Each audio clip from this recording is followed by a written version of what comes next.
You ask Tiger to solve.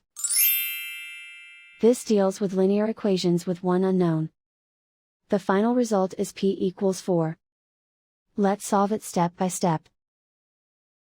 Group all constants on the right side of the equation. Subtract 3 from both sides. Simplify the arithmetic.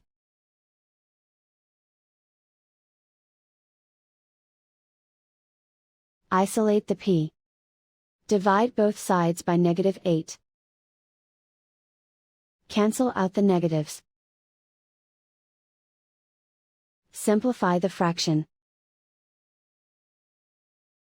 Cancel out the negatives. Find the greatest common factor of the numerator and denominator. Factor out and cancel the greatest common factor. And so the final result is p equals 4.